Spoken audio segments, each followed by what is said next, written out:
You're listening to the extended version of the Mark Who 42's Universe podcast. Mark Who 42 Universe. Hi guys, this is John Barrowman. Oh, sorry. Hi guys, this is David Tennant. Oh man, what am I doing? Hi guys, this is Kai Owen, and you're listening to Mark Who 42.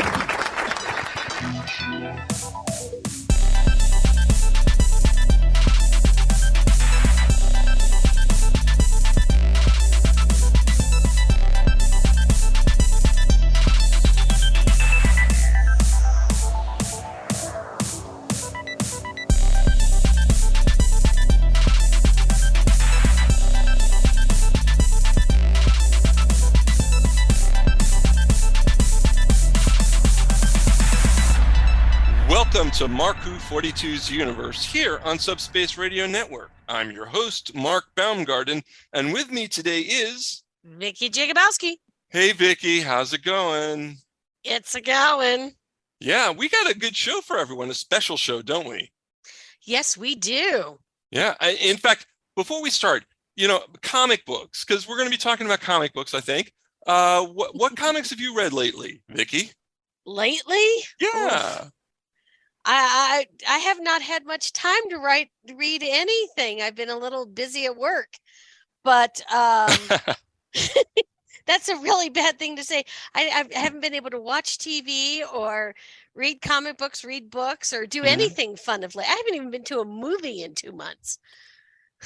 Oh man, that's terrible. Good. So you haven't seen Ant-Man I need to work yet. On this. You haven't seen Ant-Man. I haven't seen Ant-Man yet. And we reviewed it for the show, and you haven't seen it yet. I know. That's why I couldn't be part of that show. Okay. It's just I desperately want to go to the movies. I want to get out. I want to do stuff. But things are getting better. New assistant starts on Monday. God willing, this one lasts. Excellent. Well, I've been reading some comics. I've been reading some Golden Age Supermans, and I've been reading some Fantastic Fours from the 90s. But you know what? I'm also reading and rereading, should I say, a lot of independent comics from Britain, like from the 77 Publications, including one that I love them. We love them so much. And in fact, I reread one last night. What was that one? This Comic is Haunted, issue 1. Oh, that was a good one. Wasn't it? And I had this crazy idea. Because I read it last night, let's today make some scrambling and get the people from This Comic is Haunted on the show today so that we can talk about their second issue and the Kickstarter campaign. Doesn't that sound great? I'm willing. Let's do it.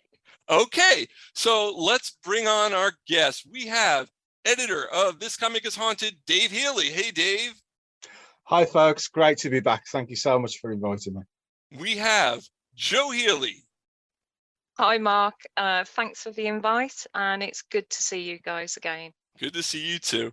And of course, we are bringing back another guest that we've had on before, Ian Stopforth. Hello, Ian. Hello, how are you all doing? Long time no chat. Oh yeah, it's been a whole month, hasn't it? no, month and a half.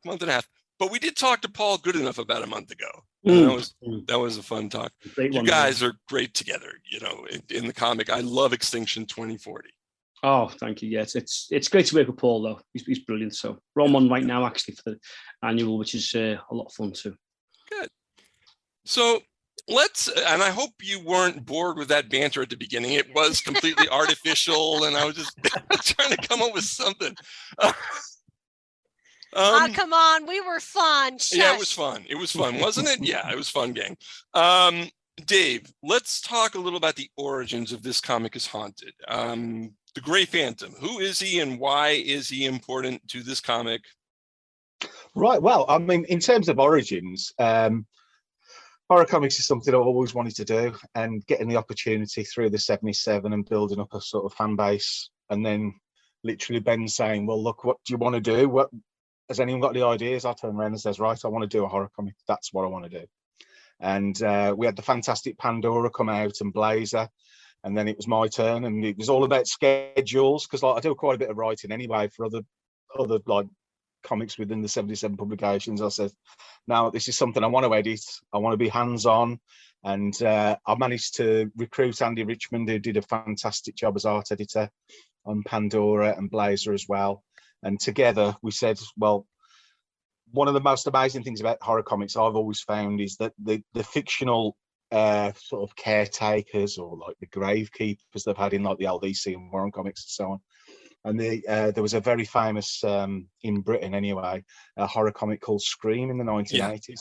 And it only lasted 15 issues and a few specials, but it's got a real sort of fondness amongst the fandom in England. And that's something I wanted to create. I wanted to create a mix of sort of British sensibilities and stories with a feel of going back to sort of like your Creepies and your Warren comics and so on and so forth.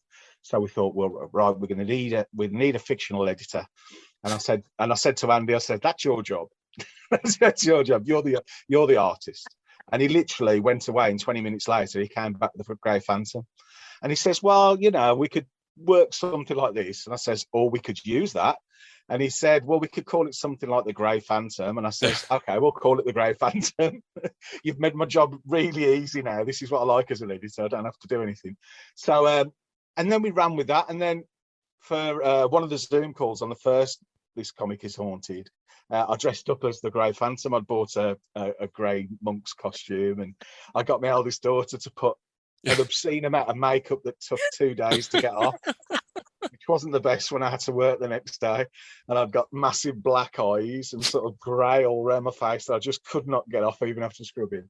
And it seemed to go down well. And the fans themselves started doing a lot of sort of fan art. And then the artists came along. And then obviously we'd commissioned Ian to do the cover for issue 1, the main cover. And Ian worked on a piece that was, I think you'll admit yourself, that was heavily stylized on Basil Gogos, who did a lot of the covers for famous monsters of Filmland and sort of many horror posters and so on.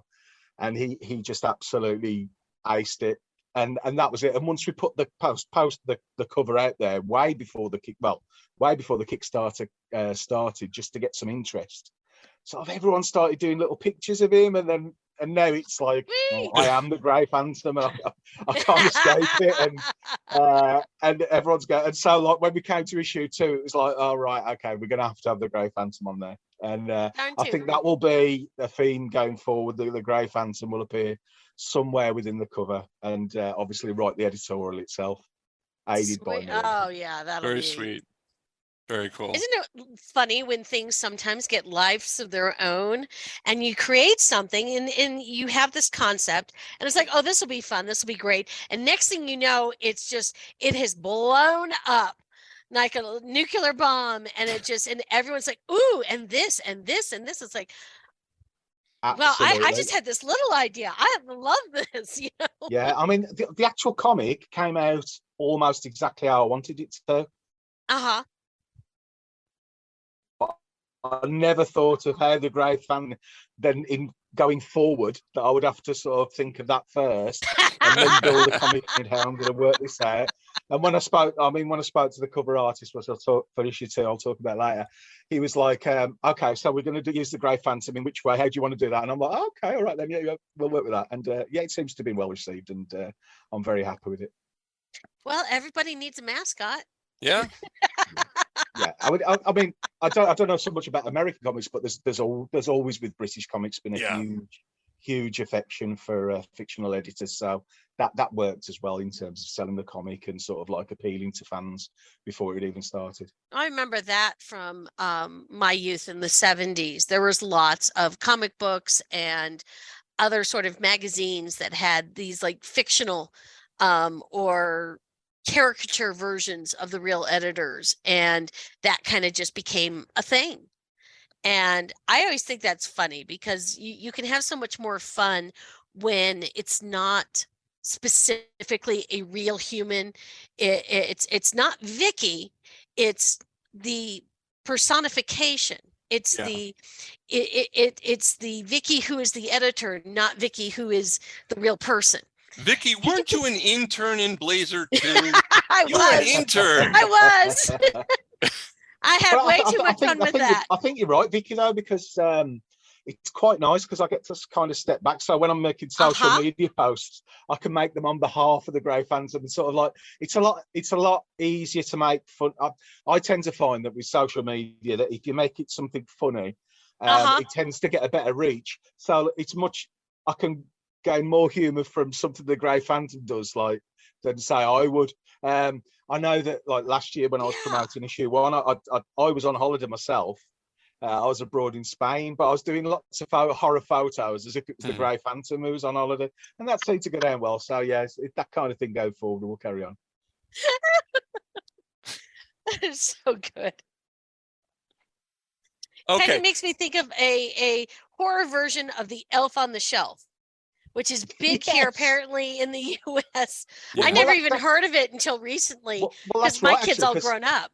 Yeah, So because I've got the costume of the Grey Phantom now. I'm going on holiday next week, so I'm taking the costume. So I may well be taking it into conventions and that. So I can get. I was going to ask about that. Public appearances is a great that fandom. would be 100%. awesome. Yeah, I will be dressed as a Grey Phantom at Lawless this year, definitely. And we're going to talk about Lawless a little bit later. Fantastic. But yeah. Okay, so how successful was issue 1? If you don't mind my asking. It sold really well. Yeah, we was. It's exceeded expectations. Yeah, I mean, we always put quite a high Kickstarter fund goal because we want to sort of give as much money as we can, because we don't make any money out of it ourselves, so we want to spread it as much amongst the creators as we can, and we exceeded that, and it's sold really well at conventions, and it's sold well online as well. So that's so good. And in terms of the Kickstarter now, we're at 70% after less than 2 days. So yeah, I think we're a go. It looks like we're a go for this time, which is wonderful. That's always a bit of a relief. I sort of tend not to breathe for the first 2,000.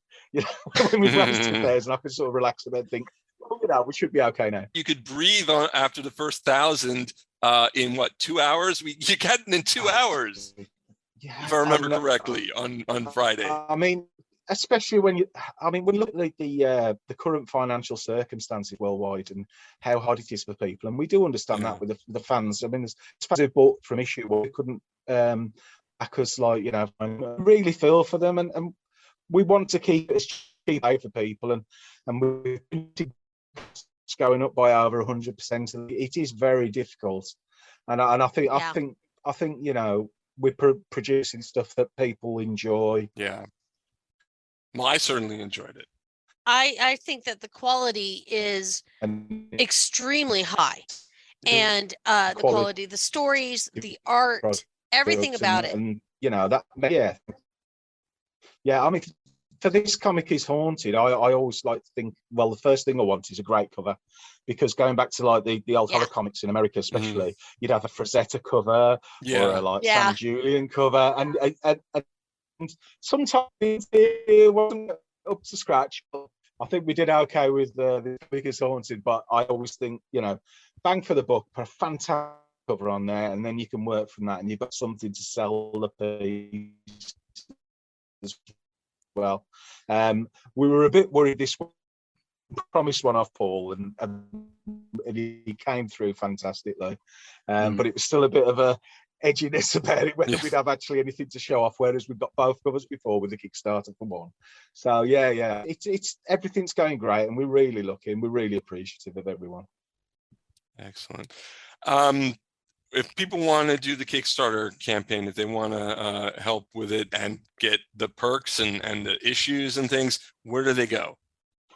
Yeah, I mean, all you've got to do is literally go on to Kickstarter, search This Comic is Haunted 2, and it'll take you straight to us. An easy way of doing it is if you follow on Facebook. We've got a This Comic is Haunted Facebook group, which is a public group, and that's, once again, very easy to find. And what I try to do is I try to put at least one post up a day with a link to it, and, like, you know, a sort of a funny meme maybe, or we'll sort of explore the various rewards that are still available, although quite a few have gone already, thankfully. And that's where you can find us anyway. And also, the vast majority of the creators are involved. They tend to share and use social media themselves, Twitter, Facebook, and so on. So there's lots and lots of links out there. I'm gonna put a link to it on the Friends of Mark Who 42 page of our website. Thank you. That's wonderful. Yeah. Vicky, you have anything you want to go next? Sure. Well, so what is going to be new and different in episode 2 versus 1?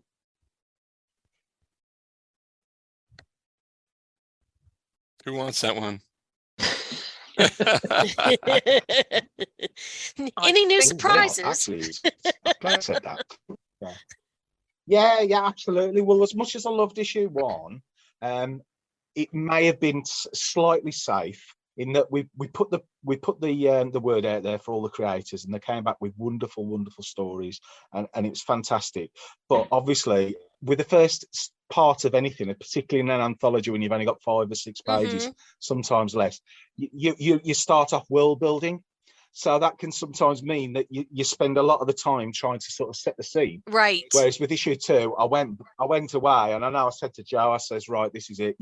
We've done all the introductions. Now it's going to be a pure horror Nitty comic. gritty. And while I wouldn't say it's like extreme or anything like that, the scares have been ramped up. There's a lot more blood. Ooh. And I think fans of horror, which if you're going to back this as a Kickstarter, we have fantastic stories, but it is a horror comic after all.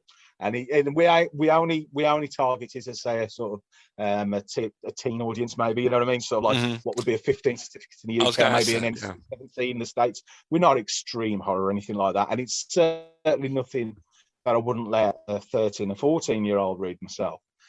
But I think this time we've certainly ramped up the scares, particularly in Jo and Ian's Strip the Lodger. You're starting to see the effects of what can happen when a flat is possessed, or an apartment if you're in America. let me ask Jo and Ian, what is going on with the lodger? Because there is the flat, the apartment, as we call it in the United States, that it seems to be haunted. But it's moody. Nothing has really happened yet. Do we expect a lot to happen? I remember you saying something about a new protagonist that might show up in issue 2. What's going on? Yeah, so I think, like Dave just mentioned, the constraints that we have for pages within the comic, sort of, I'll be quite honest with you, and I'm sure a lot of other creators have the same issue, that when you write something and you get your page count wrong, you will automatically lose the payoff at the end. However, I think Ian's artwork really sort of like led to this whole, as you say, Mark, the moodiness, the fact that this is, I suppose in America you'd be like project housing or assisted housing. So we wanted it gloomy, dark, and I suppose I was really influenced by my own experience working in housing. I've alluded to this in the past as well, that it's not unusual for people to call and complain that they believe that their house is haunted or their home is haunted. Yeah. And one of the most famous ghost cases, I think, globally was the Enfield poltergeist. Oh yeah.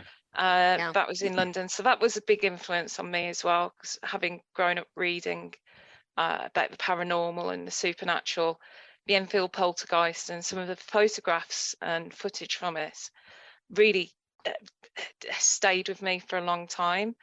So what will happen in issue 2, you find out what's happened to the unlucky Jan, who was quite I don't want to say she was mean, but perhaps a bit overworked, and discovers that the previous tenant might not have actually vacated the property.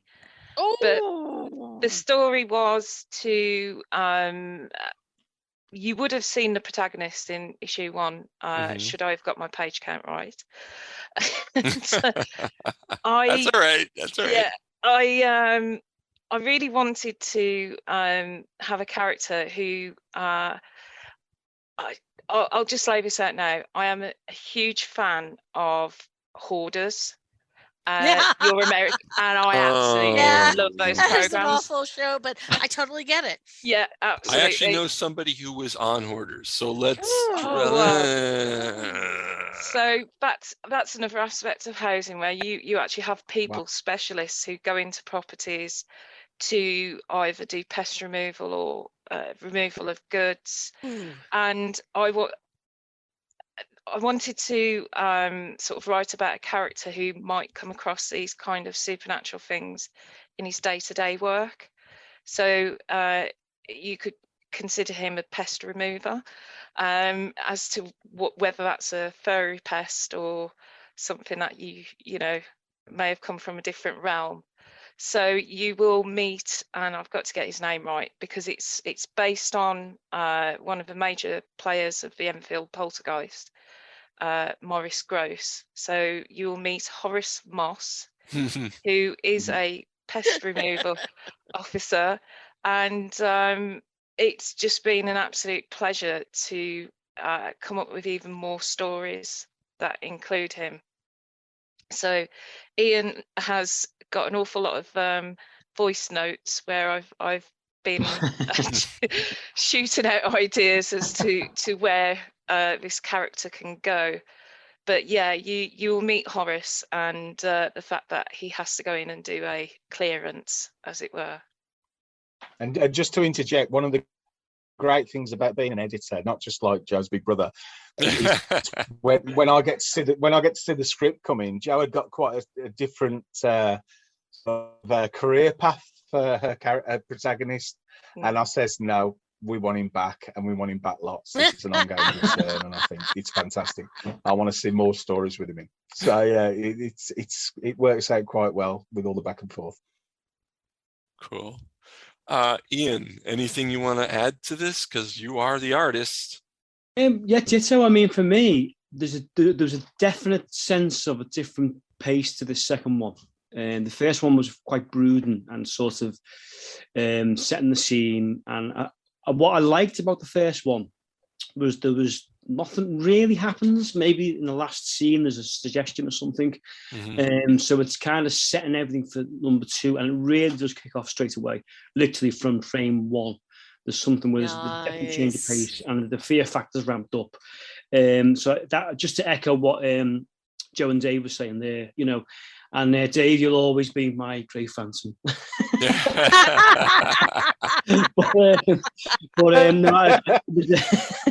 But no, it was a really it's a fantastic, it's a great storyline.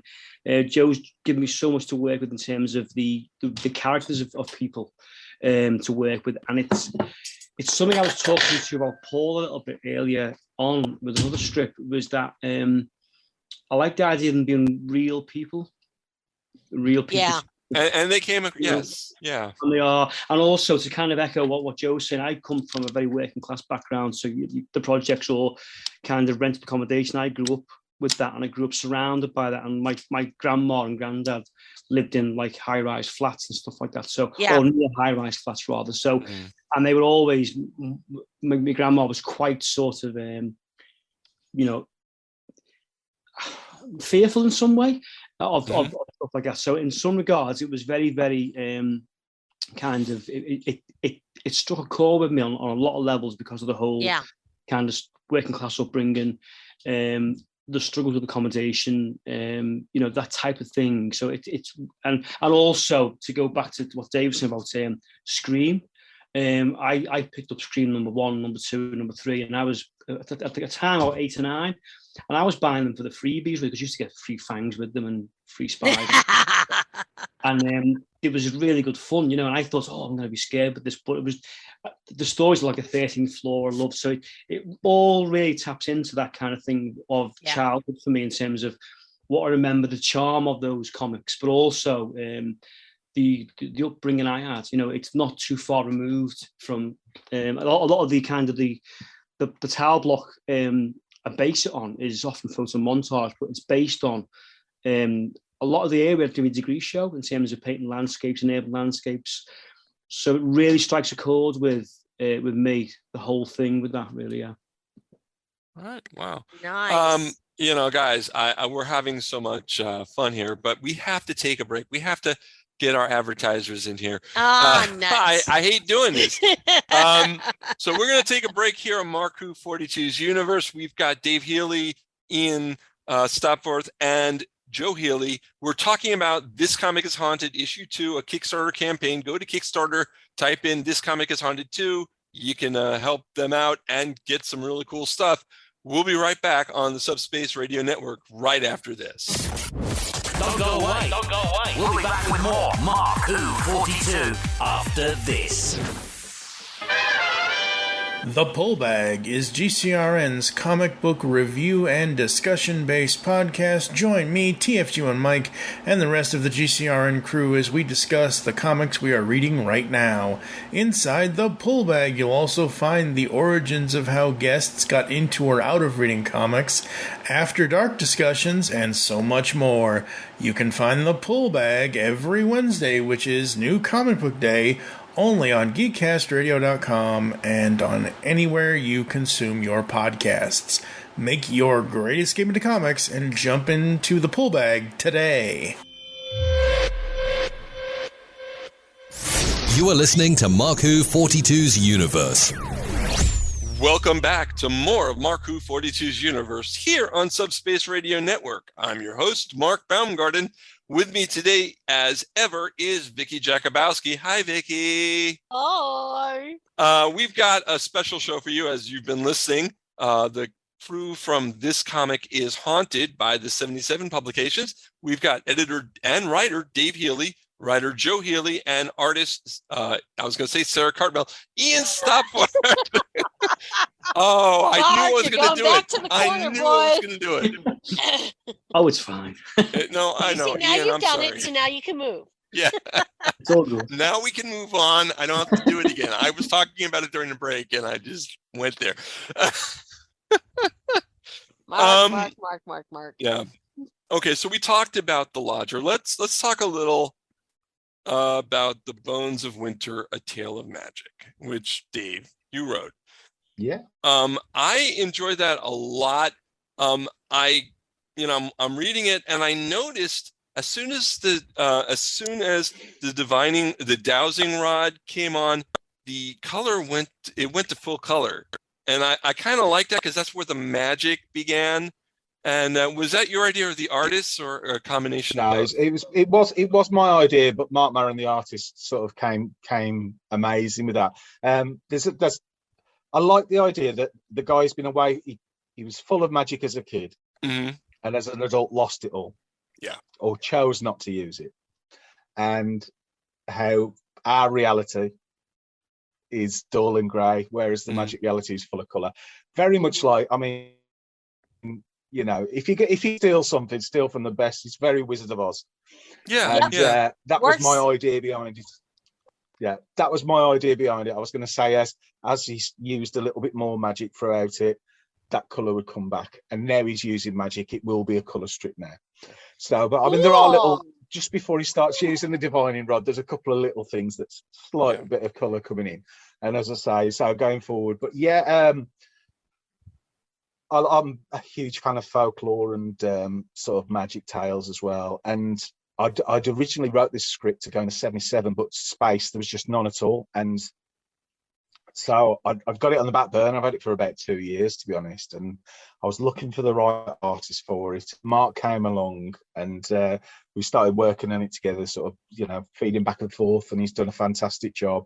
And once again, there was a lot of world building within the first one, because obviously I was having to set the scene of why he'd come back. Yeah. And so in the second episode, you're going to see more of Jack's life as a child and how he got there, and how he decided not to use magic anymore, and then going forward, why he's there and what's going to happen going forward again. So sort of like it's the, with the Bones of Winter, I'd like it to be an ongoing series, but I want to do sort of like a little three chapter story, 3 chapter story, locks.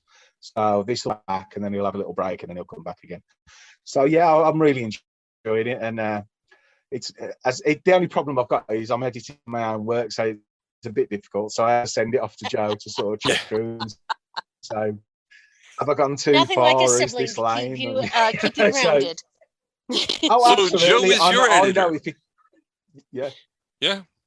Yeah, That's it. I mean, I know if it's rubbish, Jo will tell me, in the same way that, you know. You know, Jo that is will the tell wonderful thing about rubbish that. before anyone else. Yes. Absolutely. This is 100% truth. So when Jo said she loved it, I thought, right, okay. You know, I'll be cheeky and put this in. I loved it And until I then I realised, came up with Dave. another story, and the cover artist Paul McCaffrey. So I got 2 stories in this one. So I've done well with this one. So I'm gonna have to cut back in the next one. Dave, just to interject, I loved it until I realised what happened to the sister in the story. Oh. So no spoilers. No spoilers. Yeah, that would be a spoiler. That would definitely be Never a spoiler. harm your sister on paper or in reality. Absolutely. So I kind of feel like this comic is haunted. The first edition was it's like in movie series. That first movie is always the setup, the origin story, how Batman became Batman, and then you can spend the remaining 320 movies going on past origin stories, getting into the meat of the issue. And that's kind of what this comic is haunted 2 is. Now we got some meat on these bones. Literally 100%. And that's why the horror horror content or spooky content or go is definitely ramped up in this issue, because if we bought it all in the first issue, it would have just been like it'd be like the Avengers movie. They're fantastic, but it's all sort of right. You wouldn't know who's who and what's what. I prefer a sort of like a Netflix series where the first 30 minutes you're like, oh, I don't know, I'm not sure about this, but you know, I'll stick with it, and then it kicks off and you're like, wow, I'm invested now for however many series they do. Yeah. And that's my sort of idea behind it anyway. So it was always going to be difficult with the first issue, and the first issue is always the hardest to do. Going back to the 77, the difference between the first issue and the second issue and to the fourth, when I really think we started getting our stride, is immeasurable. You know, I think Bennett admits himself, the first issue was not a fanzine, but it was certainly a small scale independent, whereas I think we moved into a proper comic in its own right, which stands well against your 2000 ADs and so on and so forth. So, and I think the advantage we have with starting this comic is haunted a bit later, and Pandora as well. You notice that issue 1 of Pandora was really, really well honed, because we've learned from our mistakes, and we've learned from not even errors.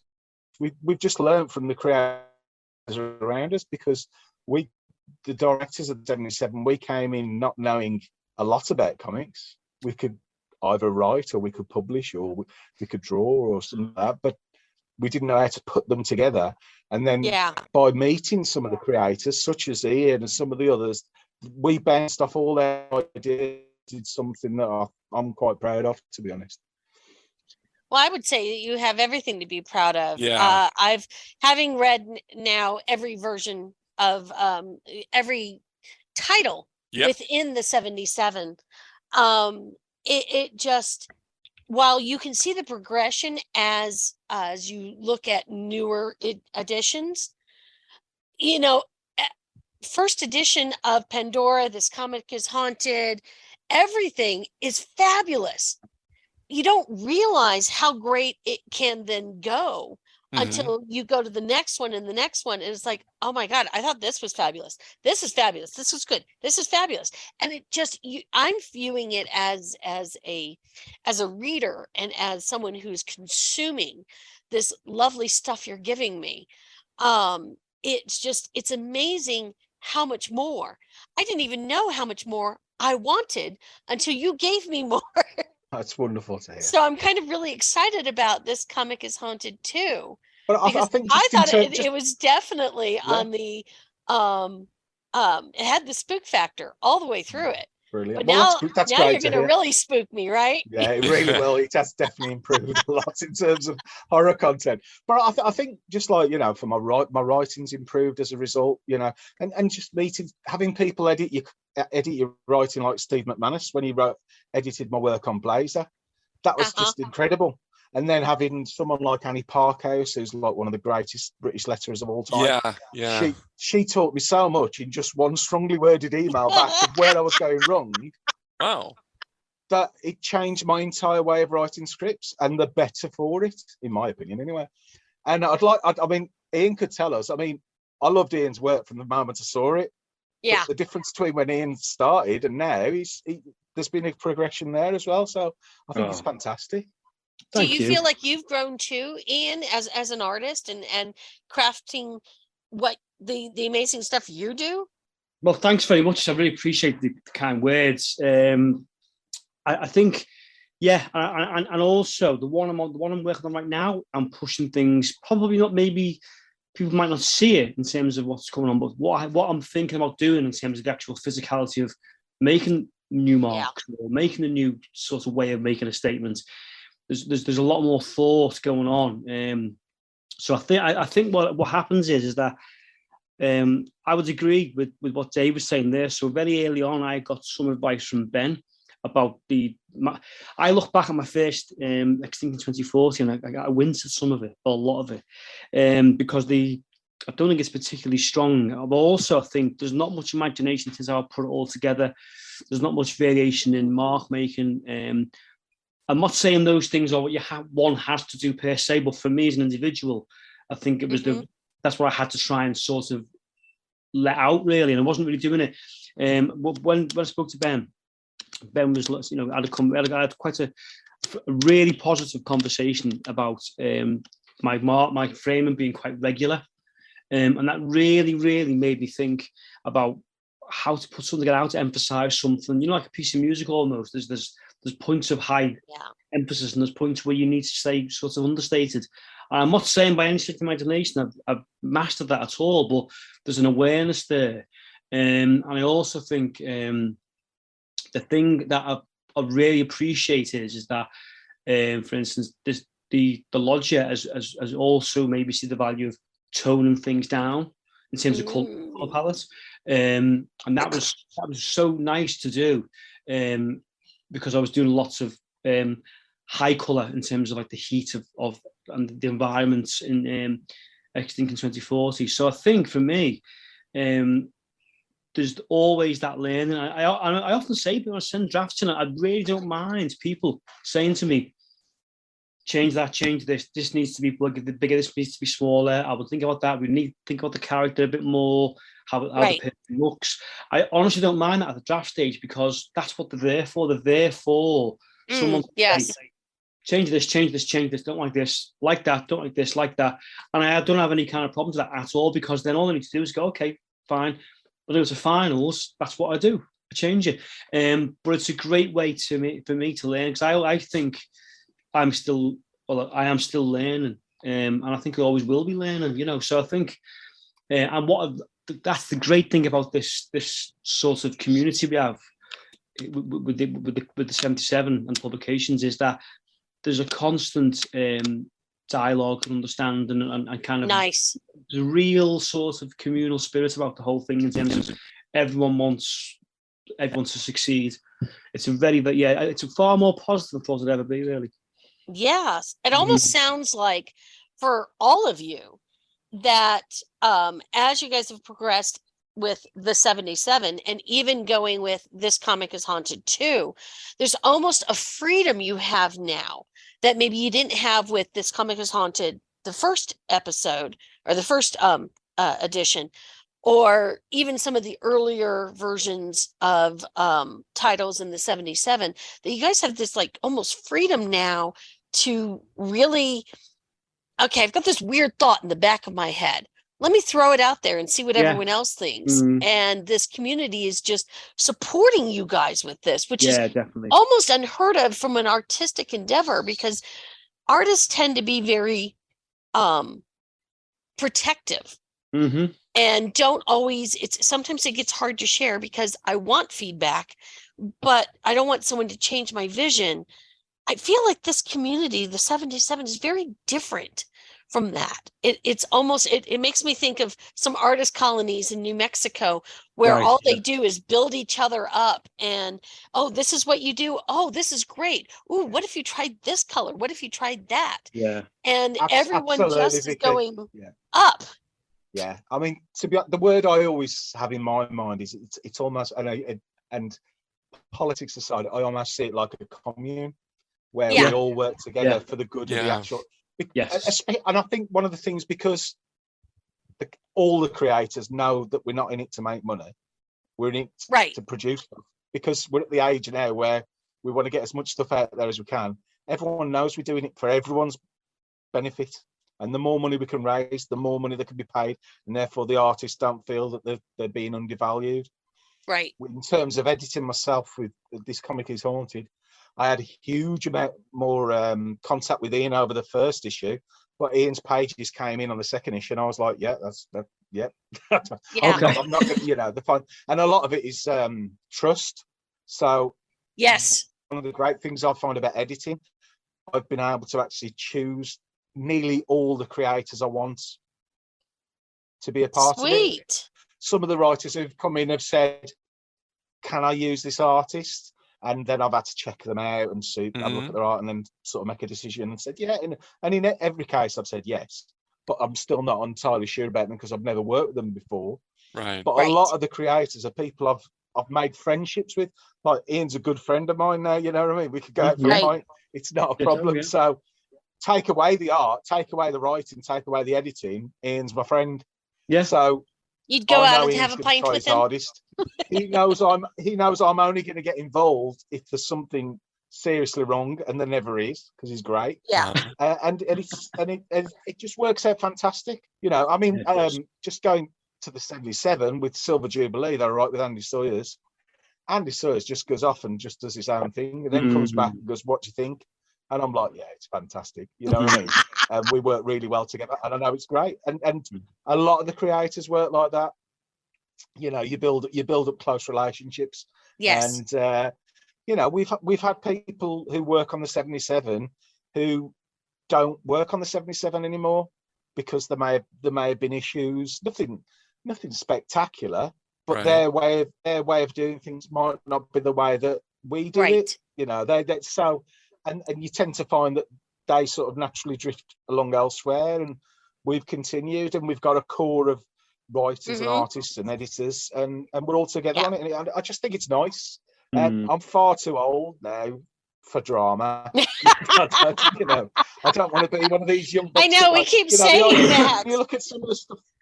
Yeah, but you look at like sort of like how Image Comics was formed back in the early 90s. It's like huge amounts of arguments because people were leaving Marvel and people leaving DC and creating their own thing. We're not like that. I would love nothing more if Ian was to turn around to me tomorrow and say, Dave, I'm really sorry. I love working with you, but I can't do The Lodger Part 3 because 2000 AD want me to do a multi-story arc. You know, I think you're okay, Dave. I would love that too for you, Ian. Thank you. I think it's going to be all right there, though. And that's what I want. I want the same for Andy. I'd love Joe to be writing on, you know. And I just think it'd be fantastic. And we have had that. We have got creators who are now so in demand, they're turning around and saying, look, I'm really sorry, but I've got to do some stuff for 2000 AD. I might have to miss an issue, and I'll come back in the one after that, because the money for a big company, and that's absolutely fine, because we're here to sort of make everyone better. You know, and that's the way I do it anyway. And I know Ben feels the same, and Steve and Joe. So, you know, I think it works well. Okay. That's sweet. Now, everybody, if you want to get issue 2, if you want to help back the campaign, the Kickstarter campaign, go to Kickstarter.com, type in the search bar, This Comic Is Haunted 2, and you will get to the page. But there are perks. You don't just get the comic. What else can people get, Dave? Well, I mean, the first thing we can offer is issue 1 as well. So, you know, if you missed out on issue 1, don't worry about it. That's available. Also, you can pick up every single issue that we've ever published of the 77, Blazer, the annual Pandora as well. And we have such a fantastic relationship with our artists. They always kindly offer a lot of the work towards the Kickstarter, so for us to raise as much as possible. I know Ian's offered some pages. You could buy an original page of artwork of Ian's. Now I've got the cover to issue 1, proudly framed, and it's like my favorite piece of art ever. And I know people who've had the same, people who've bought it. We've got commissioned sketches off Andy Sawyers, who's just an absolutely incredible artist. Lou Stringer, who does Sergeant Shouty in the 77. He's going to be doing a strip again in This Comic is Haunted, another short, sharp shock, which he did in the first issue. And he's done something different this time. He's producing zombified Sergeant Shouties and other characters as sketches for people to buy. Sweet. We've got one thing that was found really popular on the first issue, Kickstarter, was horror trading cards. So a lot of the artists this time have produced some absolutely incredible horror cards for us, such as I think Lawrence Allenson has done some, Simon Hall, Andy Richmond again, and others. And it's just they're so cool. They're like, I mean, I've got a couple of them myself, and they're absolutely fantastic. We've got the variant cover actually by Lee Milmore. That's available to buy. The back cover actually today by Simon Hall, which is fantastic because it's his first published work as well, and he's done an incredible piece. And we've just got lots of things. We've also got a huge package where for the Lawless Convention, which we're sponsoring, you can actually be a part of the team for the day. So you get the entire merch pack, T-shirts that we do, posters, prints, comics, you name it, but you also get to sit for the entire day at the table with us, socialise with us, have a laugh, go out for a meal, have a drink, and be a part of it. You haven't got to work, so we're not paying any minimum wage or anything like that. But you can just sit and have fun. You'll get sketches off the artists who are going to be guests. And I think that's a really cool reward. It's the kind of thing I'd have backed. If I was there, I would do it. That sounds like fun. Dave, you brought up Lawless twice in the last half and this half. I know that in Lawless, you've got the first ever This Comic is Haunted panel this year. What is going to go on there? I'm so happy about this because last year I was incredibly jealous because Jo got to do the Pandora panel, and I've never been part of a panel. So I'm looking forward to this. Huge part of comic fandom in British comics. John Bird is going to be hosting the panel. He's a wonderful orator, and he's part of the Everything Comes Back to 2000 AD team, and he's going to be hosting it. There's going to be myself, Andy Richmond. I believe you're on it as well, aren't you, Ian? Am I? Yeah, Ian and Ian had no clue. This is Ian just got word. It's a Mark 42 exclusive. Okay. And Andy Sawyers will be on it as well. And Andy Richmond as well, of course, who's the art editor, where we'll just talk about pretty much what we've done here. We'll be talking through the process and where we see ourselves. But because it's a panel, we'll be able to take along some of the original artwork. What is your favorite thing about this whole process? What, just as you've been working on issue 2, what has just made you stop and smile and go, oh my God, this is awesome. My life is great. Because you always have that moment when you're working on a project. Well, okay, good projects. Well, for me, it was just after I'd finished issue 1, and it had been proven a success. And I think this has happened to Ben as well with the 77. The more things take off, the more you start getting. You start off when you start a comic with getting messages off people who are unknown within the industry. Some of them of a fantastic standard, such as Ian. Some of them of a standard that might not perhaps be of a fit with the 77 Publications. But when you start putting out some successful items, then you get messages off big names who say, is there any chance of working on your comic? And you're like, okay. So, I mean, in terms of the cover, look, you grew up. Yeah, exactly. Yeah, I'm no longer wearing short trousers. Bambus Giorgio was a big part of the 70s. Who's a big part of the 77, said, I've got a friend who's really interested in working with you on this This Comic is Haunted. I was like, oh yeah, who's that? And he says, Paul McCaffrey. I was like, what? Now, Paul McCaffrey in America might not be a massive name.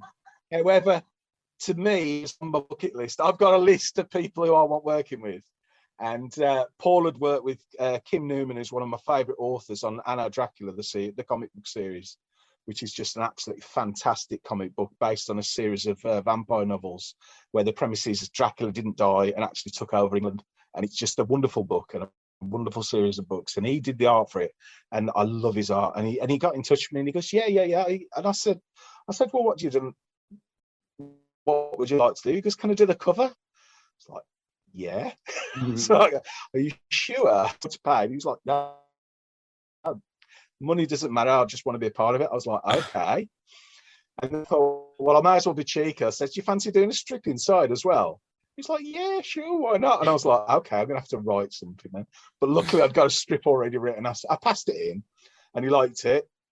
And the strip is called FML, which is an acronym for something that I won't repeat here. As we're a family you were talking about this during this the launch party. Yeah. Yeah, so it's basically a story. We hadn't got a really big zombie strip, and during the early 2000s, I wrote a lot of zombie fiction online in various fan groups, at various websites that was quite popular. And one of the stories I did was this story, basically, and I've changed it slightly. And the basic premises I can tell you here now before anyone else hears about it is what would be the worst place you could be stuck during a zombie apocalypse. And the story is about two guys who are literally stuck halfway up a skyscraper cleaning the windows. Oh my gosh! So they're looking down. They're looking down at the floor, and they can see things down the bottom. And they're looking through the windows they're cleaning, and they can see things inside. And it's all about what would happen to those. And it's a nice little one. That's awful. It is a nice little one and done, but I've left it slightly open at the end, where if Paul ever fancies doing any more with me, I would. No pun intended, bite his hand off. So it's and then the cover is basically the two guys from the strip. And originally, the original concept for the cover I'd give Paul was maybe have them actually on the sort of the hoist outside the window and the grey phantom. Oh yeah, I like that. Puppeteer in it, and then he came back with this and he says, "No, I think this would work better." Yeah. So yeah, that's my bucket list there. That's the best thing there. And there's other things as well, but that for me was just fantastic. Yeah. And now we're going to get to Ian and Jo talking about their process, but we're coming up on the end of Subspace Radio version. Now we are going to continue going in our extra segment on the Marku 42's Universe podcast. But, for those listening on Subspace, please come to our podcast. Just want to thank, and is it all right, Dave, Ian, and Jo, will you stick around? Yeah, absolutely. I'm happy to. Yeah. Excellent. Vicky, are you going to, well, of course, Vicky's going to stick around. She's contracted to stick around. She's paid to stick around. This is how it works. I'm paid? Hold it, I'm paid? When did that happen? Because I haven't been getting those checks, honey. Yeah, you know what? I've been sending them. I don't know where they're going. They're getting cash. They're getting cash. They're getting cash. I thought you were getting them. So we're going to say goodbye to you on Subspace Radio Network. Please follow us to the Marku 42's Universe podcast for more of this, where we're going to talk somewhere in there. We're going to talk about some special projects that the 77 Publications is going to be doing with some big names. So that's a reason to stick around. Don't forget Kickstarter.com. This comic is haunted too. You can help fund the Kickstarter campaign and get a great comic in them as well. We'll be right back. Don't go away. Don't go away. We'll be back with more Marku 42 after this. Oh, hey, I got something. Since 2009, we have been the premier cartoon podcast here at the Geekcast Radio Network. We are Tooncast. From taking you beyond the cartoons we grew up with to seasonal saucy toon talk, and now we get the origins of toonsters everywhere as we ask guests 30 questions about their cartoon watching experiences, plus so much more. Tooncast is back. Join me, TFG and Mike, and the rest of the GCRN crew as we give you all the toon talk you will ever need, only on the GCRN, and wherever you consume your podcasts. We are beyond good, beyond evil, beyond your wildest imagination. We are all tunes all the time here on Tooncast. Yeah.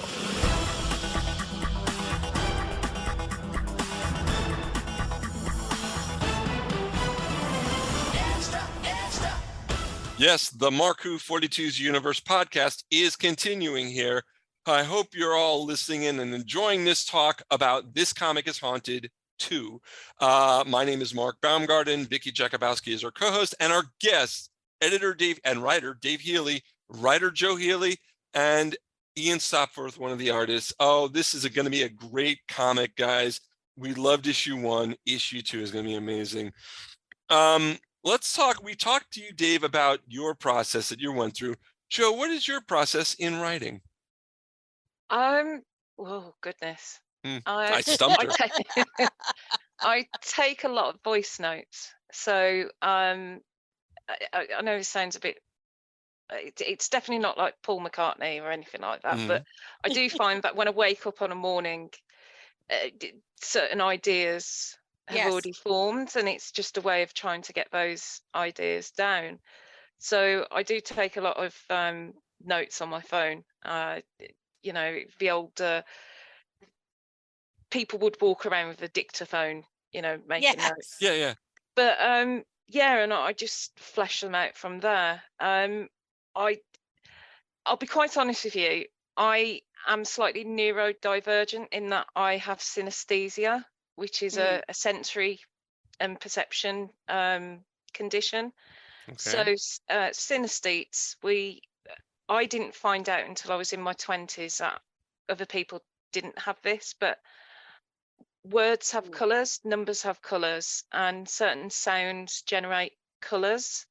Interesting. And also taste. So certain pieces of music, I can actually taste things. Oh. So the way I go about putting things together is possibly very different from other people. Right. Like I say, it's a sensory perception condition. So I talk, particularly with Ian, when he has sent back drafts and roughs, which can I just say, a rough from Ian is like a finished article from me. Yes. So when that artwork comes back, I use this phrase quite a lot. He's managed to almost get the image. He's almost managed to pluck it from my mind's eye. Wow. Because I'm very visual. When I'm writing, I've actually got a story. I can actually see the characters. I wouldn't say I can almost taste and smell them, but I can actually see those characters, and that's what I put into my script almost. And I like to use references. So for issue 2, I think mention Francis Bacon as a sort of influence for one scene, because I'd already had that image anyway in my head. So yeah, like I say, it's with me, it's very visual. I've almost got that story. I can watch it, rewatch it, and pause, and then just get that down. And like I say, I didn't realize until my 20s that actually it's not that common. Right. And I certainly didn't realize other people didn't dream in color. So yeah, that's how I go about it. And like I say, when those illustrations come through from Ian, it's actually like as if my mind is on a piece of paper. That is nice. I hate to ask this, because this people don't dream in color, because I dream in color. Yeah, apparently it's not that common. And also words. So I visualize words in my head, and they're colored, and they might have a different texture. It's hard to describe when you don't realize that other people don't experience this. It's like, for example, when you have a skill or an ability like drawing, and people who don't necessarily draw say, how do you do that? And it's like, well, you just put a pencil to paper. You know, it's hard to describe a process when you don't understand why it doesn't affect another person. But yeah, I can certainly send you some links, Mark, if you're interested. Yeah, I am actually. Fascinating. Thank you. Okay, Ian, you talked a little about it, but what is your main process here for art? I'm just trying to process what Joe was saying there. Well, yeah. So yeah, I think for me, it's always about the script, the story. So and Joe is great at providing those references to me. And the Francis Bacon one was like, you know, when I saw that, I thought, yes, I kind of, just from that description, I kind of know what I want to do with it. You know? So that there was a kind of a real feeling of trying to, you know, look at a kind of, and what I liked about this particular story, but this particular part was like it was seemed quite visceral in that way. So the Francis Bacon seemed to fit really well in terms of the kind of the physicality of the image, you know. I'm a big Bacon fan anyway, which was kind of good to sort of tap into all that stuff. The process, again, I think it's a lot of. I am a reference person, so I love the idea of trying to make something real. Or naturalistic, not necessarily realistic, but naturalistic. Like it's like somebody's actually. It's not like kind of necessarily an idealized form or a generalized person with who you can differentiate because they're wearing a kind of a uniform or they're wearing a kind of a mask or something. I kind of like the idea that, you know, I've tried for me to get interested in it. I've got to try and think these people actually existing. So that's kind of my process to try and sort of imagine them as real people. And for that, I do need references. What I love about Joe's strips is they always provide a reference point, which is like brilliant. So I can go away and look at that, especially for like the second story, the second part. That was really, really strong with that. I can go straight to the source and go, right, okay, yeah. And they were really, really good references for the characters because they were sort of strong visually to look at. They were real people, and again, it was just the kind of the reality, I think, is what I tried to look at the start of the process. How can I make this look like it's a real thing when the stuff that isn't real can really hit home, maybe, you know? So the illusion is to try and make it look like it's actually going on, really, or, you know, because these people actually exist. If that makes any sense at all. So yeah, actually, that's not a very clear answer. Well, I love it because it's basically kind of magic. You know, Joe's process is when you think about what magic is, and I always use it even in the business setting, is that, you know, to get from A to B, whatever you're trying to do, whether it's a complex algorithm, a spreadsheet, a PowerPoint, a artist drawing, a storyline, there is, how do you get from A to B? How do you get to the finished product? And in between there's magic where people take their abilities and they translate it into a form, something that other people can look and enjoy and experience. And I think it's funny because, you know, Joe trying to explain to us who don't experience what she does, how do you put that into words? It's very difficult.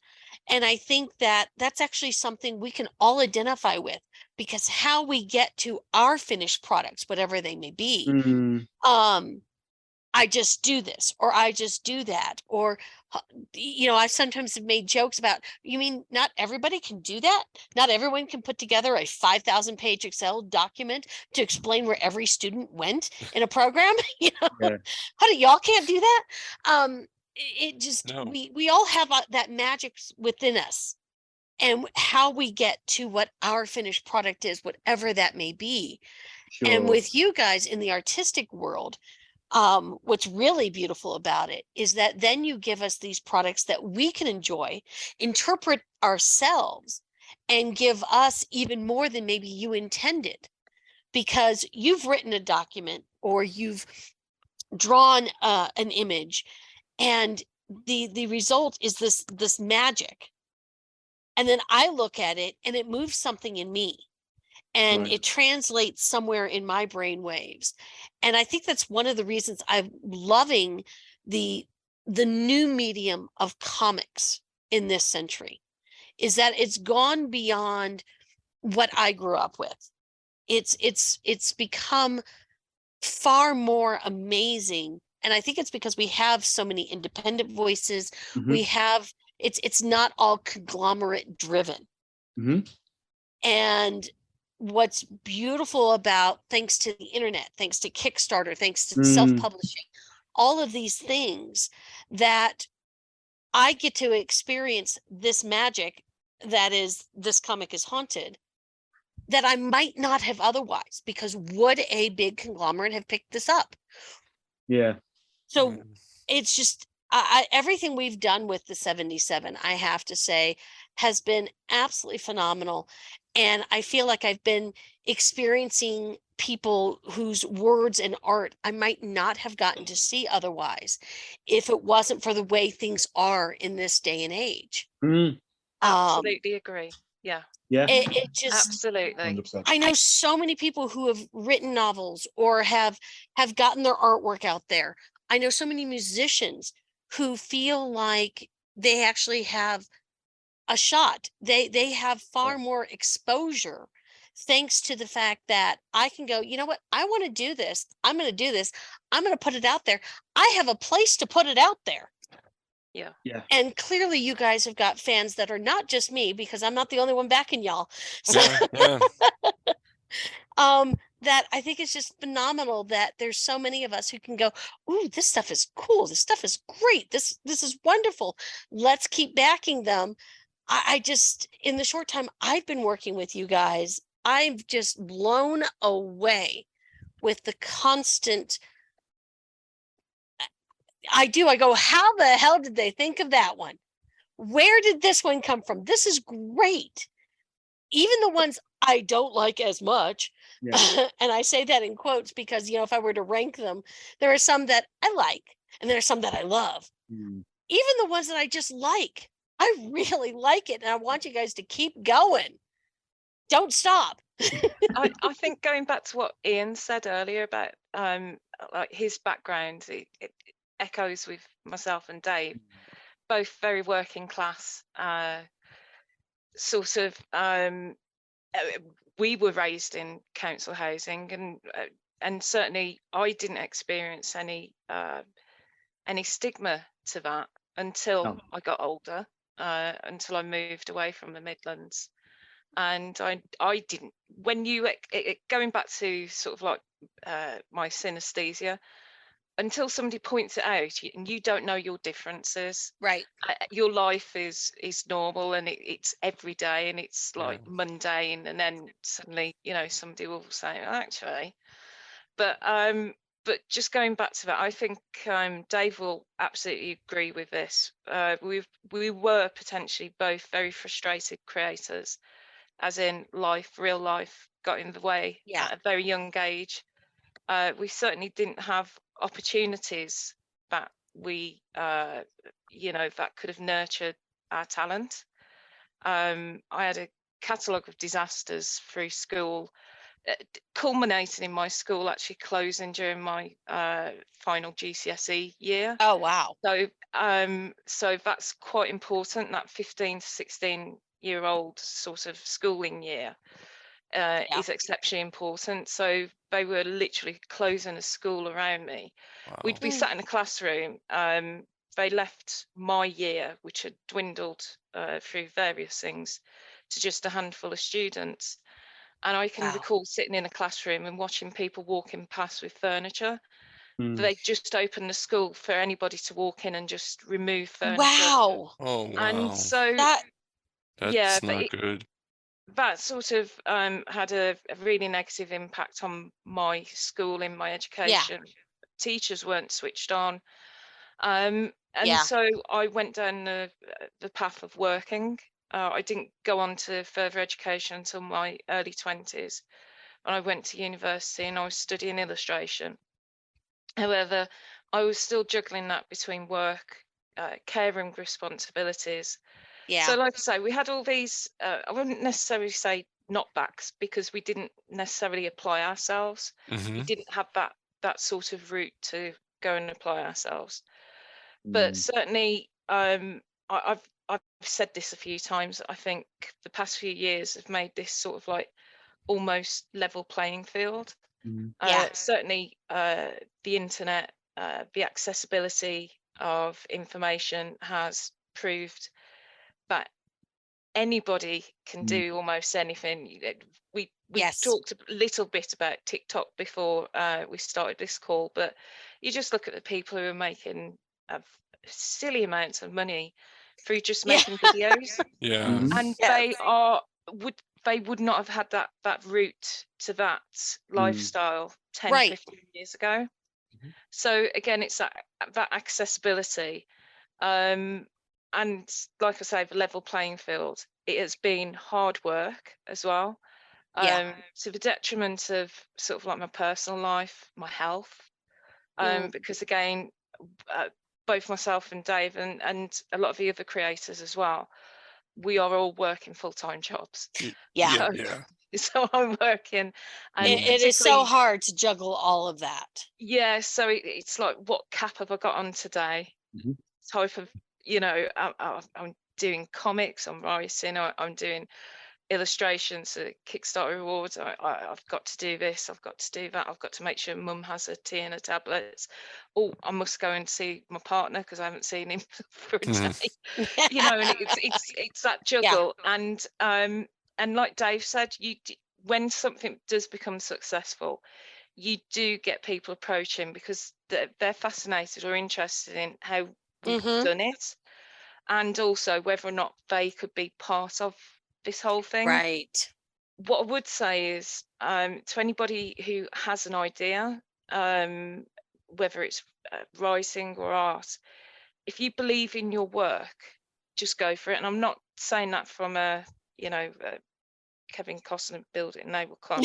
But it can literally be like that. We created this comic. We had no real idea of graphic design at the beginning of this whole thing. Certainly, I'd say Ben had an artistic bent because of his background in animation and that. But certainly, what we had, we like things, and we like design, we like that color, we like this. But certainly, over the past few years, we've learned so much, and we've always been reactive and responsive to feedback as well, to readers, what readers like and don't like. And that's another thing. If you want to get your project out there, listen to feedback. And one of the things that you can have negative feedback, but you don't necessarily always have to react to it and or act upon it. Double check people's agendas as to why they are saying it, and also take it as a learning experience. Everything's a learn. Every day is a learning day. I certainly have that true. Professionally through work, where I could have a director criticize my meeting notes one day and be absolutely crushed, but then I'll have my manager say, this person's been in a role for many years, take that as learning, take that as experience. Don't take it negatively or react negatively. Just take it as learning. And I think that's what we have done throughout this whole process. I think that's probably it shows in the continuing upward trajectory of your quality. Your quality was good in the beginning. There was no qualms from me. But the fact is that, and it's funny because you kind of have to look backwards to see it. But it's like, okay, you know what? I can see that now. I can see where that was good, and now you guys are great. But I thought you were pretty great back then. It was those subtle improvements, and we all need editing. We all need feedback. I cannot proof my own work to save my life. Never been able to. I need an editor. I need somebody. Doesn't even matter if they know about the subject matter. I was I put myself through a couple of degrees and really loved, was a researcher and I loved doing it, but my end products were always written with my own voice, needed somebody else, needed to have that other voice to go, but I don't understand it. It's like, oh, well, hold it. I didn't explain this, or I didn't do this, or you know what, if I just change this, reverse this sentence, oh my gosh, makes sense to everyone on the planet. Because we get stuck in our own heads, and then we get it's a really weird spot to be stuck in sometimes. So sometimes that's good and sometimes it's not. And it's so nice having I have a group of friends at work and personally that can help me with whatever project I'm working on, again, work or personal projects, that can really help be my sounding board. And I think we're going back a little bit to that whole beautiful community you guys live in. I would kill for that, whether it was at work or at home, where it was just your net result is so amazing. You guys need to know that. Yeah. The quality of what you guys put out rivals anything that I could get from some big conglomerate. Because I think that you guys, being fans, writing for each other, hearing each other, your result is just phenomenal. And don't ever doubt that, because I love everything that you guys have given me. And please just keep it going. Don't stop now. Definitely, guys. You guys are great. It's an absolute privilege. And again, that's something it sounds like I probably trot out every time I speak in an interview, but it really is a privilege, and it's been humbling as well. And I think that's possibly one of our greatest strengths. We're really humbled, and we can actually, going back to what Dave said about bigger names getting in touch, and it's like you can be sat there and you'd be like, so and so's just backed our project. For real. And it's like, obviously I can't I've say literally just received a message off Ben to say someone who I hold in the highest regard has just backed the oh, that is so awesome. And obviously, you know, GDPR rules, so I can't say who, but right. But that's okay. I know, because I'm a creator of the yes. So it's always nice to know that it's not just the little people, it's everybody is appreciating what you guys do. Yeah. So I'm not surprised that there would be bigger people supporting you and backing you, because I think they recognize what all of us normals recognize. But that's the thing, though. It's the feeling you get is two different kinds of feeling. Hearing you talk about the 77 and some of the fans we've got on the forums is infinitely more pleasurable than the attitude I get off a great creator name buying the comic I'm producing. But on a professional level, that makes me feel like I've made it. Yeah. Yes. And it is very different. But it's wonderful. And when you're at conventions and people come up and ask you to sign stuff, the first few times you're like, what? It's weird. You know, what would you want me to sign? You know, I'm going to devalue your comic. but it's nice. And you know, everyone's different. And going back to Jo's a great illustrator. She always plays herself down. I haven't grown in my artwork. I'm still at the stick man and stick woman level where I was when I was 6. And I never intend to improve on that, because I can't draw to save my life. I can write. Don't worry, I'm right there with you. My stick figures don't even look like stick figures. So I'm always in awe of everyone who is artistic. My mother and my son and a couple of my siblings are amazing artists. And I look at them and go, I don't even know how you do that. But then I'm really good with words. So it's like, okay, I don't have that part, but I can write circles around them. So that's okay. Yeah, because when I get the artwork coming in and to my inbox, and I'm like, wow. You know, Exactly. I'm there going, I can't really say how do you do that to people because I'm supposed to be the editor, but that's what I'm thinking. I'm like, I can't believe you're doing that. That's ridiculous. You know, it's just quite nice seeing it up front, and then when you see it lettered, and then you get it again when the comic comes out as well. You're like, that's when your baby's there. Yeah, it's magic. Has just got to be an amazing feeling that you've got it. It's published. It's real. It's 3-dimensional.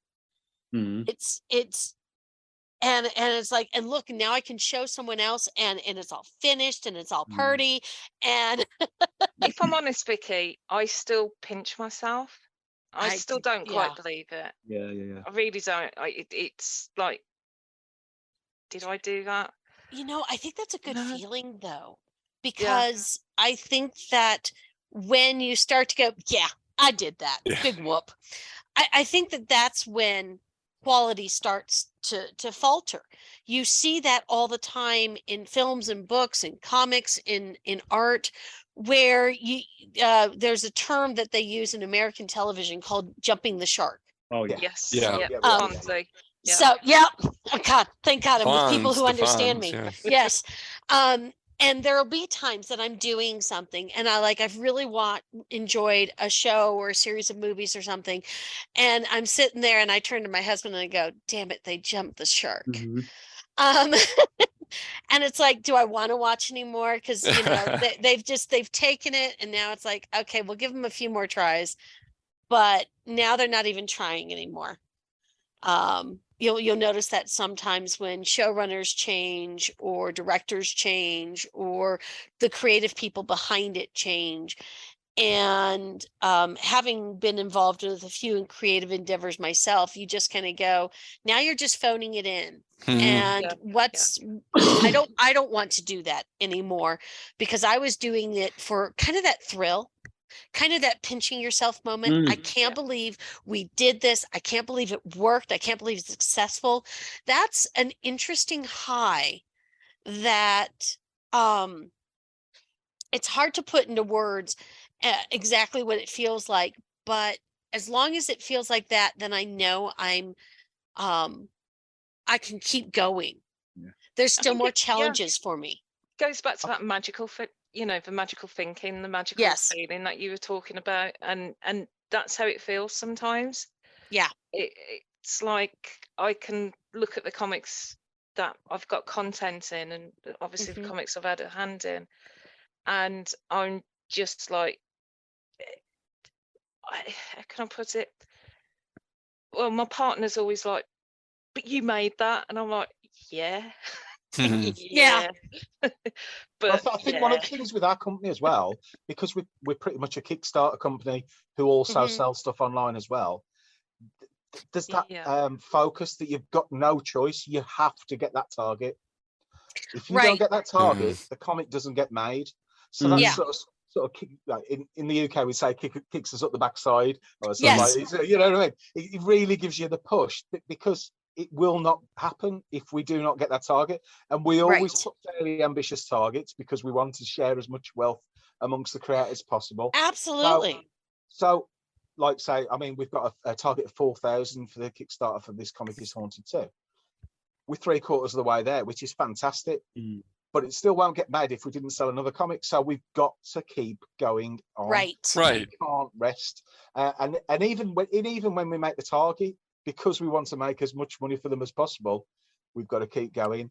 And then we have the next comic, and there's always and because we've got now the 4 comics plus the second annual's coming out, plus other projects coming up, we're in a situation where we don't even have time to rest in between comics, which is great. You know, it's both great and heady all at the same time. It's like the day after This Comic is Haunted 2 Kickstarter launch, you gotta go swap. We're then discussing about the latest thing we've acquired, and we've got to deal with, and that's months away from now. But unless we start putting the building blocks in now, it's not going to happen. It's like your projects are perpetually absolutely now there's a certain amount. It is sort of snowball effect now. And you know what? To help pay the bills, go to Kickstarter.com, type in This Comic is Haunted 2, and please back the Kickstarter campaign. Wow, guys. I was going to have ask. some projects coming up that we wanted to talk about. Oh yeah, let's talk about some projects. Let's talk about, well, first, one that broke this weekend that I know I've been reading on Twitter and everything. It's about Ian Gibson and Lifeboat. Any want to talk about it, Dave? Well, I could say that initially Lifeboat started to be published in the 77 right at the start, and then Yes. Ian's health had a few problems with his health, and I think that meant that we weren't able to go forward as we'd have wanted to with that, so we had a break from that. And then it seems like thanks to some major wheeling and dealing by Ben and Steve Bull, they've come to an arrangement with Ian Gibson. I think Jo, do you know a bit more about it than me with the Ian Gibson piece?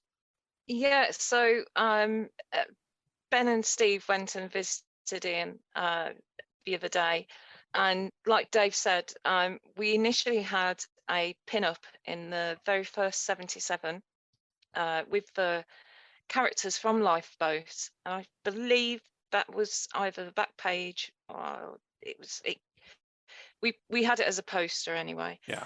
So as he mentioned, and bearing in mind this is 2020, Ian's health wasn't at sort of like at its greatest, and but he couldn't continue, and but we couldn't continue to get the comic strip actually in the 77, but he's carried on, and I believe there was over 25 pages or so that Ben and Steve have got.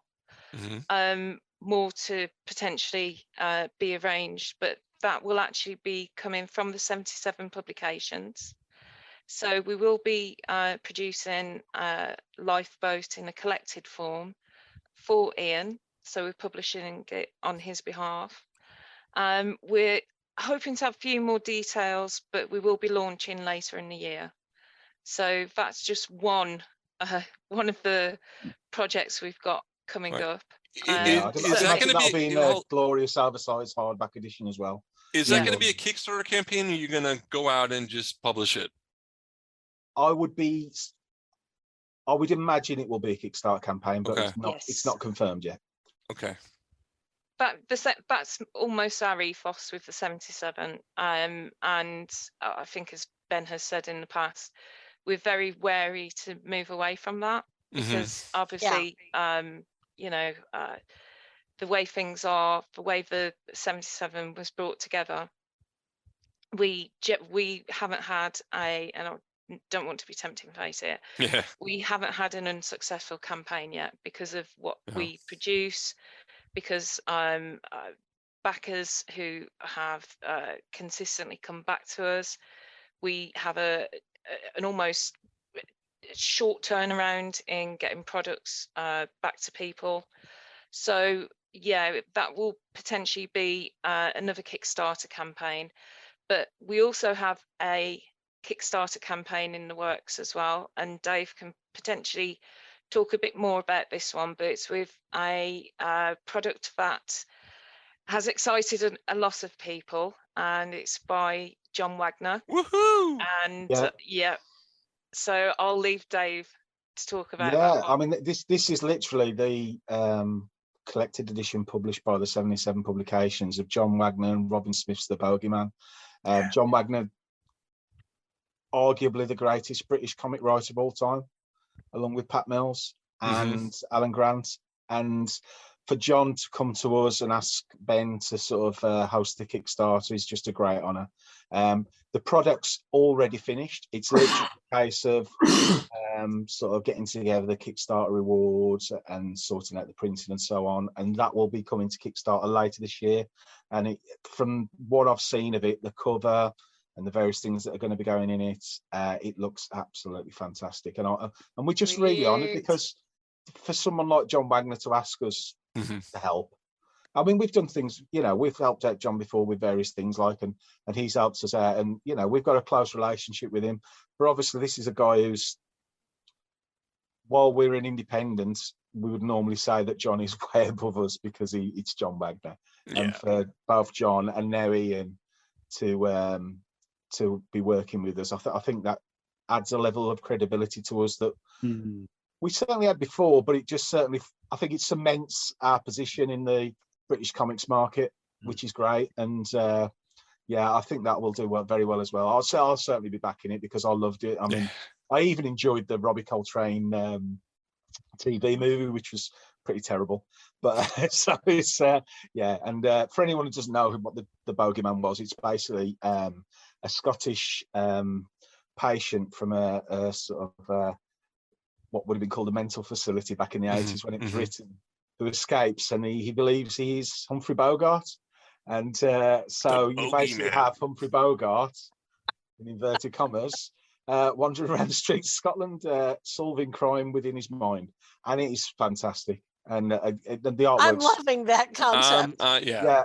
Well, Robin Smith, who drew the strip as well, was the 2000 AD art editor throughout what many would call the golden age of 2000 AD through the 80s, and an artist in his own right, doing sort of several strips such as Bad City Blue and various others. And he used to do a lot of the covers for 2000 AD.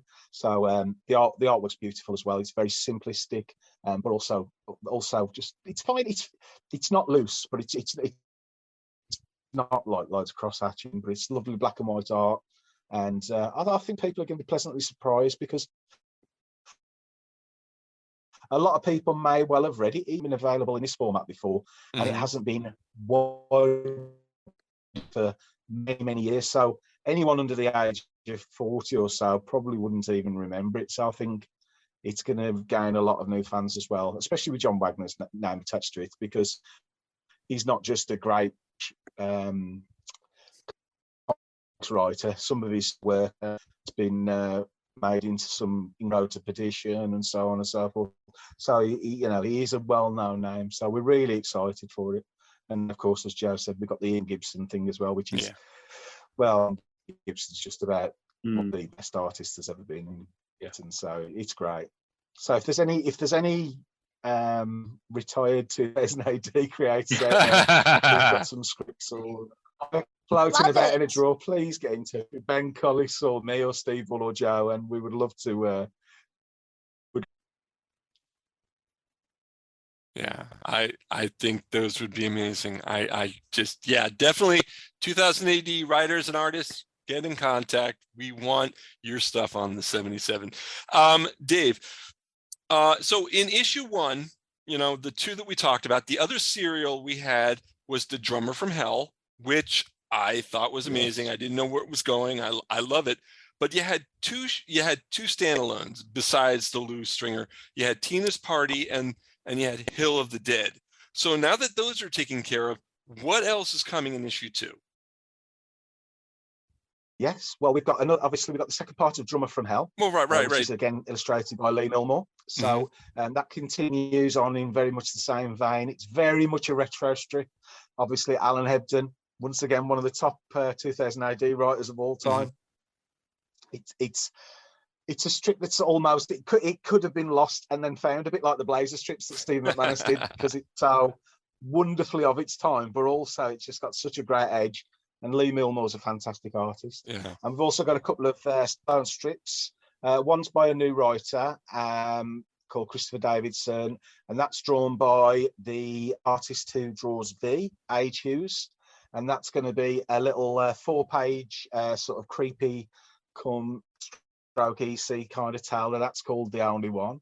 And we also have a lovely little tale that could be expanded. It's certainly part of a series of tales I know that he's interested in doing, and that's by John Short, who's quite a well-known indie writer within Britain, who writes for Helga Frankenstein. I believe he's brought out the Shockwave anthology recently, so he's very well known. And that's drawn by Chris Askham, who's a great British artist, and that's a tale of Van Helsing. So that's set decades before he battled Dracula, and it's a creepy little tale. Which I won't say anymore because that's about it. We've got a couple of great posters in there, and we've got Lou Stringer as well. So there's plenty of content for people. Jumping the gun here. When can we look for issue 3? Halloween. I fully intend to run on a 6-month schedule, so awesome. It's worked out really well that it's worked out really well that the second issue will be going for sale at Lawless this year, which is May. So obviously that's a 6-month period over, and then I want to get it number 3 in the stores by October 31st. Oh, and that works. In yeah. the same way that issue 1 sold really well. You know, if you can put out a horror comic in October. So yeah, that's the. You kind of have to do that. I guess you have to. Yeah, my question was kind of stupid then. Yes, you're going for October. Well, not stupid, but fair. One of the reasons why Haunted launched when it did, it was held back and back and back. We knew that it was going to do well if we started the Kickstarter. Yeah. And I've got content. I've got 3 complete standalone strips for issue 3 already in the drawer, waiting, and I've got stuff for issue 4, 5 done. So I'm fully paginated till issue 7. Yes. So if people keep, and now I know he's going to be in there. So if people keep buying it, we'll keep. We can say, and they'll all be coming to Kickstarter as well. So yes, love it. Excellent. Well, guys, I think we're coming to the end of our broadcast, or rather our podcast, because this is the podcast version. I want you guys to have a final say. Definitely talk to your fans, let them know why they should get This Comic is Haunted, and anything else that you're doing in the future. Dave. Well, for me, I just want to say thank you to everyone who bought issue 1. It means the world to me because this is my creation. I love the 77, and the 77 I'm a huge part of, but this is what I've always wanted to do, a horror comic. Yeah. And I think we did okay with issue 1, and I think issue 2 is going to be even better, and we're just going to keep increasing that bar and making it better and better as long as you guys keep buying it. And thank you to everyone who wants to check us out. Like as Mark said a few times, you can check us out on This Comic is Haunted on Facebook, or the 77 comic. You can find us there as well, 77 Publications, and also we're on Kickstarter. Just search for This Comic is Haunted 2 and you'll find us. Thank you so much. Thank you. Jo? I'd just like to say thank you for having us again. Always a brilliant chat. Yes. Left me with lots of things to mull over and think about, Vicky. And yeah, you can see me in the 77. I've got a recurring story in there called, and I will use the short form, Read by Night. Yay. Which is sort of like an industrial sort of take on a fairy tale. And hopefully you will be seeing more of Horace in This Comic is Haunted. But obviously I need to sort of have that chat with Ian and get that script to him for the 3rd issue. So yeah. And thanks Pandora again. 2? Pandora 2, when? That's on hiatus at the moment, but we are hoping to get something together for that. Okay. With everything that's going on at the moment, with being bumped on schedules. Yeah, it's we've got an awful lot going on at the 77, and we hope that it will be sometime soon. Okay. Ian? I'm rubbish at this stuff, but I'm going to just say, first of all, a big thanks to have me on this podcast. I really enjoy these. This is my second one. It's great to talk about comics to people, and it's a thoroughly enjoyable experience for me. So thank you for that. You're big welcome. Thanks to everyone who supports what's going on at the 77 and for buying Haunted #1. If you liked all that stuff, it just gets better and better, I think. And stick with us because we are in this because we love it. Excellent. I do want to put thoughts to Andrew Richmond, who was originally supposed to be on this episode. He's dealing with some family things, and I get it. Thank you for all being here. Dave Heeley, Jo Heeley, Ian, Stopforth, Sarah Cartman. Oh, wait, that's right. You're not here, Sarah. Stop. All right. Vicky, yes. we're going to be back next week. With another good show. And we're going to try. We're going to try. Definitely Kickstarter.com. This Comic is Haunted 2.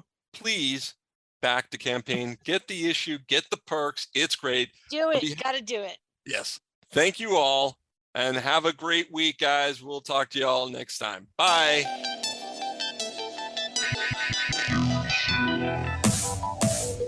Thanks for listening to Mark Who 42's Universe, featuring Mark Baumgarten, Eduardo M. Fryer, Vicky Jakubowski and Zion Kuros. This show was produced and directed by Mark Baumgarten. If you'd like to get in touch with us, go to our Facebook page or email us at markwho42s.universe@gmail.com. Our radio show airs weekly on Subspace Radio Network at www.subspace.radio and on iHeartRadio. You can listen to our old shows at our website, markwho42.com, and many podcast platforms such as iTunes, Audible, and Pandora. And if you want to hear shows dating back to 2012 with over 150 celebrity interviews, try our YouTube page, Mark Who 42. Mark Who 42's Universe, copyrighted 2023.